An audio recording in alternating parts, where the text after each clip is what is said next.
Hello, അസ്സാം വലൈക്കും. അപ്പോൾ ഒരു 3 വഴുതന ഉണ്ടെങ്കിൽ നമുക്കൊരു കിടിലൻ കൂട്ടാനുണ്ടാക്കാം. വേറെ ഒന്നുമല്ല, ചാറും വേണ്ട, ഒന്നും വേണ്ട, ഒരു പപ്പടം ഉണ്ടെങ്കിൽ വയറിറച്ചി ഓടുന്നു. അപ്പോൾ അതേ 3 വലിയ വഴുതന ഞാൻ കഴുകി വട്ടത്തിലരിഞ്ഞ് വെള്ളത്തിൽ അരമണിക്കൂർ ഇട്ട് വെച്ച്, എന്നിട്ടത് 2-3 ടേബിൾ സ്പൂൺ റൈസ് ബ്രാൻ ഓയിലാണ് ഞാൻ ഒഴിച്ചത്. ഞങ്ങൾ വെളിച്ചെണ്ണ ഉപയോഗിക്കാറില്ല. അപ്പോൾ വെളിച്ചെണ്ണേനെക്കാട്ടിലും റിയൽ ടേസ്റ്റ് അറിയണ്ട് ഈ റൈസ് ബ്രാൻ ഓയിൽ ഞാൻ ഉപയോഗിക്കണം, റൈസ് ബ്രാൻ ഓയിൽ.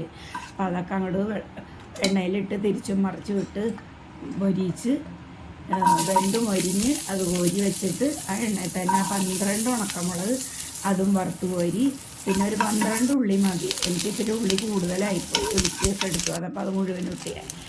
എന്നിട്ട് ഉള്ളി നല്ലവണ്ണം വാടി മൊരിഞ്ഞ് വരുമ്പോൾ 2 വേപ്പിലിട്ട് കൊടുത്ത് ഓഫ് ചെയ്തിട്ടാണ് ഞാൻ പുളിൻ്റെ സിറപ്പാണ് ഉണ്ടായത്, അതിട്ട് കൊടുത്തത്. ഇല്ലെങ്കിൽ അത് വെറുതെ കരിഞ്ഞ് പിടിക്കും. എന്നിട്ട് ഇതെല്ലാം കൂടി ഓരോന്നായി ചതച്ചെടുക്കണം. ആദ്യം വഴുതനങ്ങ ചതച്ച് മാറ്റി ഒരു പാത്രത്തിലോട്ടാക്കി, പിന്നെ ഉള്ളി ചതച്ച് വേപ്പിലായിട്ട് അതും മാറ്റി, പിന്നെ നമ്മൾ പൊടിച്ച് വെച്ച ക്രഷ് ചെയ്ത് വെച്ച മുളകുണ്ട്, ആദ്യം വറുത്ത മുളക് മിക്സിയുടെ ചെറിയ ജാറിലിട്ട് അതും ഇതിലോട്ട് ചേർത്ത് കൊടുത്ത് നല്ലപോലെ ഇളക്കി കൂട്ടി ഉപ്പും ആവശ്യത്തിനിട്ട് പുളിയൊക്കെ മതിയാന്ന് നോക്കിയിട്ട് നമുക്ക്.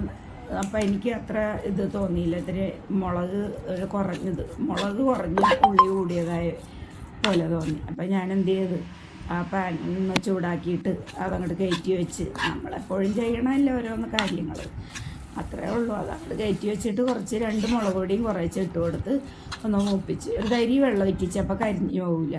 എന്നിട്ട് ആ വെള്ളം വറ്റിയപ്പോൾ ഇതെല്ലാം കൂടി മിക്സ് ചെയ്ത് നല്ല അടിപൊളി, കാഴ്ചക്കും കഴിക്കാനും ഒക്കെ നല്ല സൂപ്പർ സാധനമായിരുന്നു. മാഷാ അല്ലാ. പപ്പടം പൊരിച്ച് ഞാൻ ഇതും 2 കൂട്ടിയാണ് ഞാൻ ചോറ് തിന്നത്.